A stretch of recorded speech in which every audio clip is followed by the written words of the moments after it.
Hello, good evening and a very warm welcome to all the viewers in Express News with me, Deepika. In the next 30 minutes, we will take you across 100 national and international updates. Let's begin. Prime Minister Narendra Modi holds a meeting with vaccine manufacturers. This was his third interaction with focus groups after doctors and pharma companies yesterday. Prime Minister Narendra Modi on Monday interacted with doctors across the country via video conferencing on the COVID-19 issue and vaccination progress. Prime Minister Narendra Modi appreciated the doctors, medical and paramedical staff for their invaluable service towards the country during the coronavirus pandemic. Prime Minister Narendra Modi also interacted with leaders of pharmaceutical industry via video conferencing on Monday. PM appreciated the crucial role of the pharma sector in the fight against the pandemic. The cumulative number of COVID-19 vaccine doses administered in the country has crossed 12.71 crores today as part of the world's largest vaccination drive. Cumulatively, 12,71,29,113 vaccine doses have been administered through 18,83,241 sessions as per the provisional report till 7 a.m. today. 8 states account for 59.33% of the total doses given so far in the country. Over 32 lakh vaccination doses were administered in the last 24 hours. As on day 94 of the vaccination drive, 32,76,555 vaccine doses were given. 22,87,419 beneficiaries were vaccinated for first dose and 9,89,136 beneficiaries received the second dose of COVID vaccine. India's daily new cases are showing a rising trend. 2,59,117 new cases were registered in the last 24 hours. 10 states report 77.67% of the new cases. Maharashtra reported the highest daily new cases at 58,924. It is followed by Uttar Pradesh with 28,211, while Delhi reported 23,686 new cases. India's total active case load has reached 20,31,977. It now comprises 13.26% of the country's total positive cases. A net incline of 1,02,648 cases recorded from the total active case load in the last 24 hours.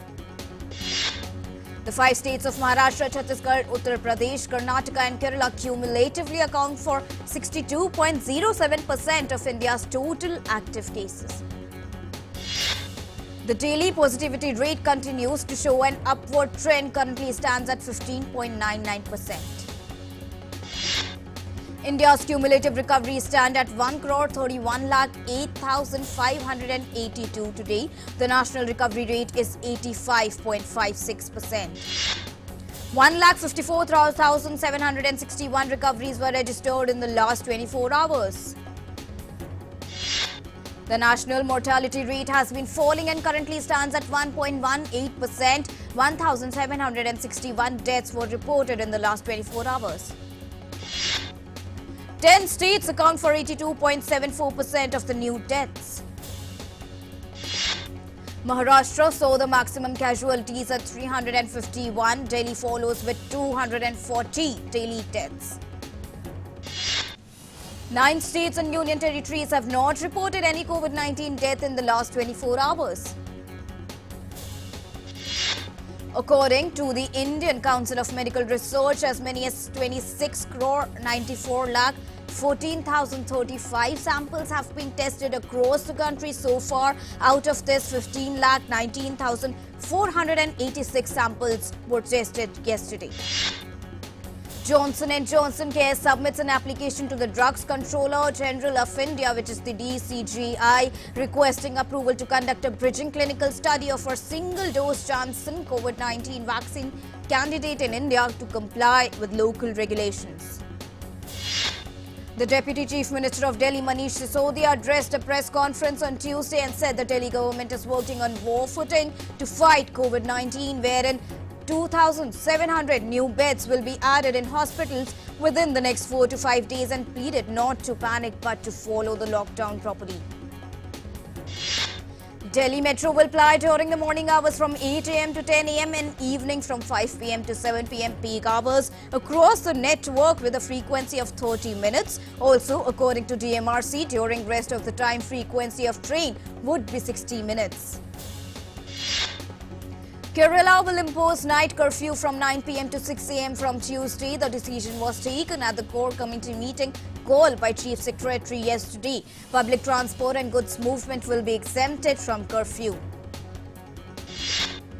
Amid a spike in the COVID-19 infections, the Jammu and Kashmir government has extended the night curfew in effect in the municipal areas of 8 districts presently to all the 20 districts of the Union Territory in a bid to contain the disease spread, Office of the Lieutenant Governor Manoj Sinha announced on Twitter. Northern Railways has planned 5 more special trains for Bihar during the next 3 days. Trains are running normally. Passengers can book the tickets and travel safely on reserved tickets.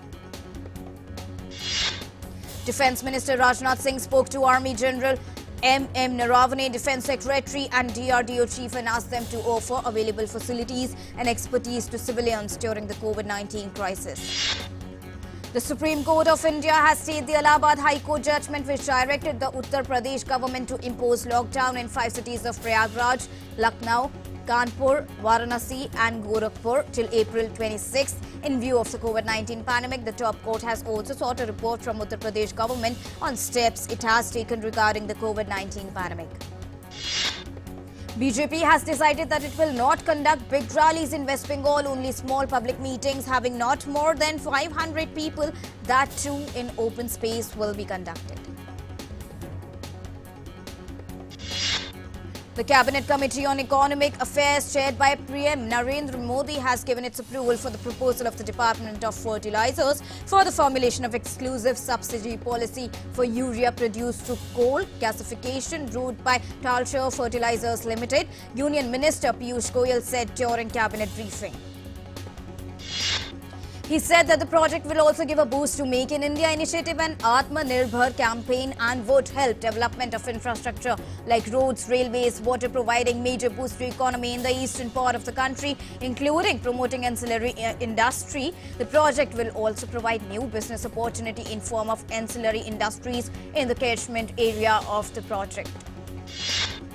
In a landmark decision today, Union Cabinet gives its approval to Phase 2A, 19.75 km and 13 stations, and 2B, that includes 38.44 km and 17 stations of Bengaluru's Namma Metro at a cost of Rs 14,788 crores. Implementation of the project will provide the much-needed additional public transport infrastructure to Bangalore.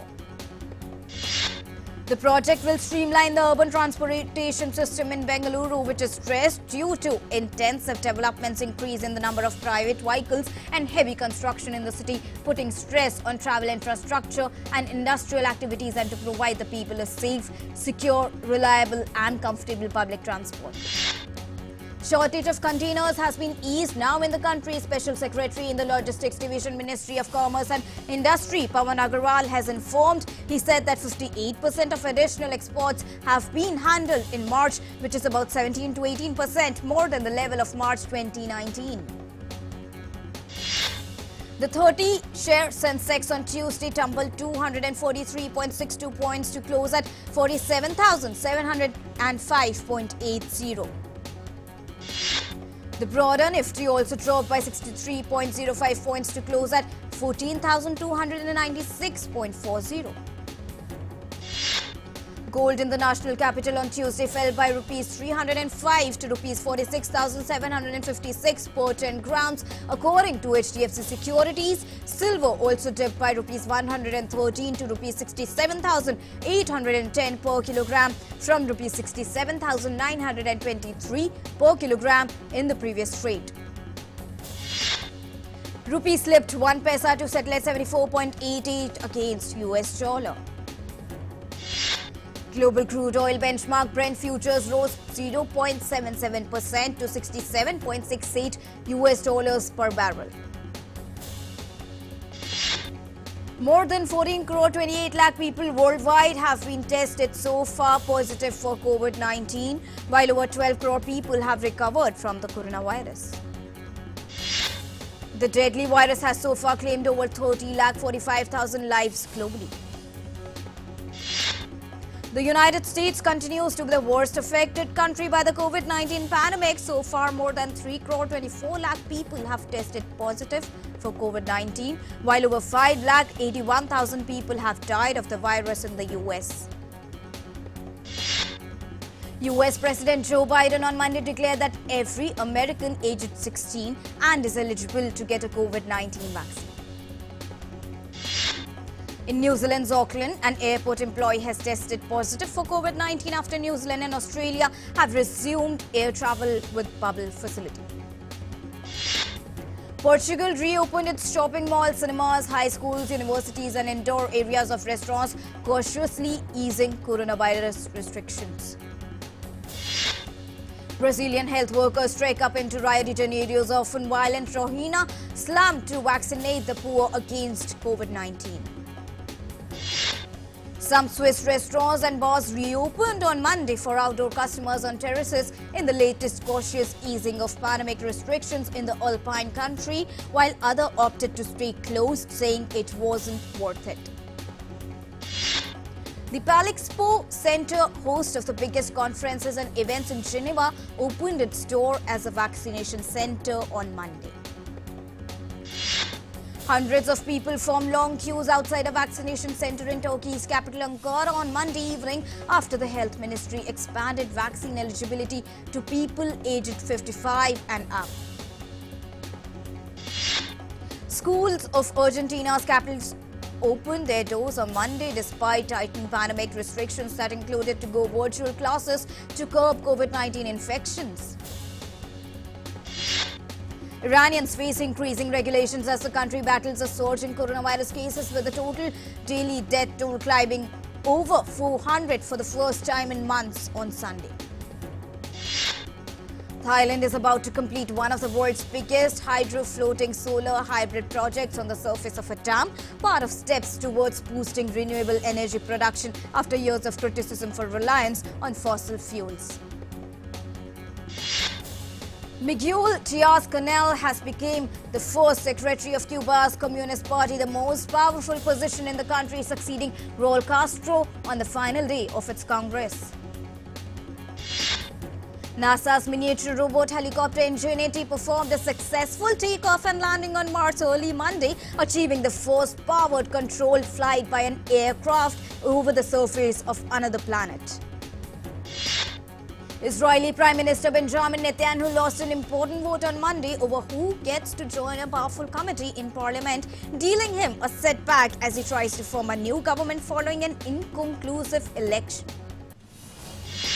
The Kremlin on Monday said that it does not accept what it called provocative calls for nationwide protest in support of jailed opposition politician Alexei Navalny, whose health has gravely deteriorated while on hunger strike in prison. White House Press Secretary Jen Psaki said what happens to Kremlin critique Alexei Navalny in Russia's custody is the responsibility of the Russian government, and the world will hold them accountable. Walter Mondale, a leading liberal democratic voice of the late 20th century who was US Vice President under Jimmy Carter and lost in a landslide to Ronald Reagan in the 1984 presidential election, died on April 19 at the age of 93. Texas police served search warrants on Tesla as they investigate a fatal crash near Houston over the weekend that left 2 dead. People around the world are wearing masks and maintaining social distancing to win the battle against COVID-19 pandemic, but a man in Belgium's Brussels, Alain Versturen, has been strolling through the capital Brussels wearing a portable Oasis, which is a plexiglass mini greenhouse which rests on his shoulders. The mini greenhouse cocoons him in a bubble of air purified by the aromatic plants inside. It not just protects him from the danger out there, but also provides him his share of fresh oxygen. The coronavirus pandemic saw a traditional Swiss annual rite of spring, but the burning of pure geek Snowmen moved to the remote Devil's Bridge in central Switzerland to deter crowds, the first time it has taken place outside Zurich. Made of wadding and filled with firecrackers, the Biogeek's Fury End is supposed to signal how much longer winter will last. The faster its head explodes, the sooner spring will arrive. The decapitation took almost 13 minutes this year, below the average time. Meeta Kovan, whose real name is Vignesh Sundaresan, is planning to put a $69 million artwork on display in 4 virtual world environments. He is working with architects to design gallery complexes that the public can enter via web browsers or virtual reality technology. In recent times, investment into the virtual real estate has risen drastically. Auction house Christie's has unveiled the highest estimated Asian artwork to ever go under the hammer. A Xu Bihong painting called Slave and Lion is expecting somewhere between $45 to $59 million. The painting was sold in the global financial hub in 2006 at Christie's for $6.9 million, a record at the time for a Chinese oil painting. The 1924 dated painting by Xu, who is regarded as one of the most important figures of Chinese realism, will go on public preview in Beijing and Shanghai this month before being auctioned in Hong Kong on May 24th. A human being and an octopus have formed a unique bond with each other. In a documentary named My Octopus Teacher, South African Craig Foster formed a deep friendship with a wild octopus who becomes his life coach until its death. Foster, in the documentary, rekindles his connection with nature by observing a female mollusk. Forming a deep friendship, she shared her secret life in a stunning kelp forest every day for over a year until her death after mating and laying eggs. Conservationists in Argentina have successfully reintroduced a jaguar family into Ibira National Park as part of efforts to save the American's largest feline species. Made up of Brazilian-born mother Joarana and her 2 cubs, Sasguas and Sasso, this is the second jaguar family to be rewilded in this area. An Andean condor has been released back to the wild in the mountains of Bolivia after it was nursed back to health. The 5-year-old male condor had been in treatment for 3 weeks before flying again. He was found in poor condition by local farmers and turned over to the Westi Pacos Nature Park for his rehabilitation. A pharmacy with a twist opened to the public in London's bustling Mayfair. Instead of being able to purchase medicines and ointments to treat their health issues, visitors to the pharmacy will be able to buy clones of popular chemist items made entirely from felt. The pharmacy is the latest addition to British artist Lucy Sparrow's portfolio of exhibitions made from felt. The shelves of the pharmacy are filled with exact copies of everyday medicines and health products. The pharmacy contains over 15,000 individual items. Each product is handmade and took the artist approximately 20 minutes to complete. A Japanese author named Ahira Hiroyuki has collaborated with the Vietnamese artist Tom Tom to create Ihan book titled Friends exclusively for Vietnamese children. Ihan is the Japanese term for picture in books. In Vietnam, Ihan is becoming popular not only among children but also among adults for its use of simple language and colorful illustrations. At a park in Japan's Aomori Prefecture, cherry blossoms are in full bloom 8 days earlier than the last year. The Hirosaki Park in Hirosaki City is home to about 2,600 cherry trees of around 50 varieties. The authorities are also planning to start a cherry blossom festival on Friday for the first time in 2 years.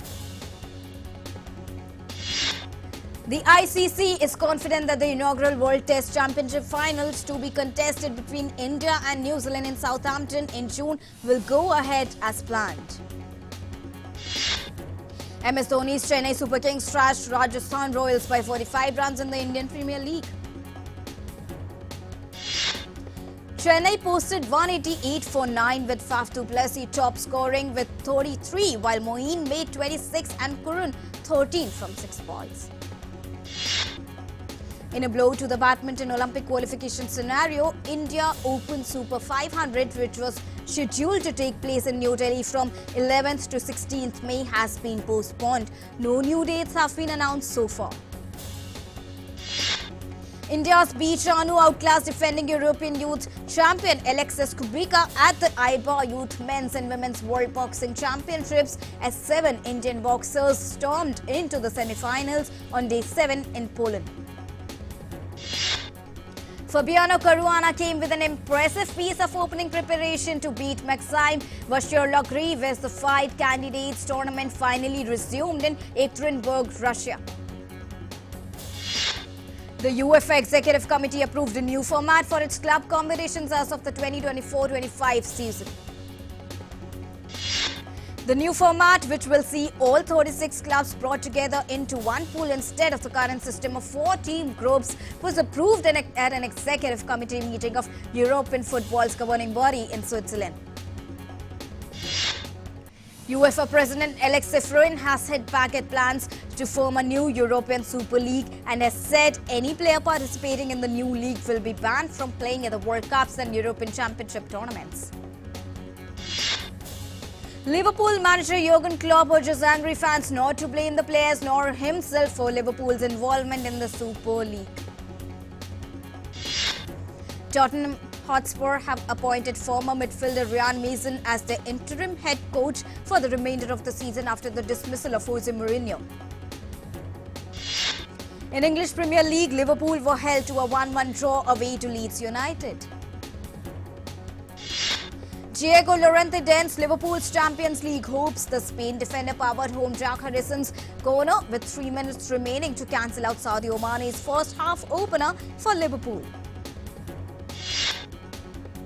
Chelsea will welcome Brighton and Hove Albion to Stamford Bridge tonight, knowing that a victory would see them move into the top 4 in the Premier League table.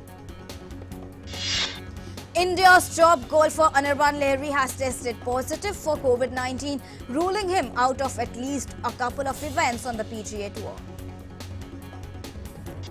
Bollywood actor Ajay Devgan is entering the OTT space. The actor on Tuesday announced his first ever OTT project, crime drama series Rudra, The Edge of Darkness, set to stream on Disney Plus Hotstar.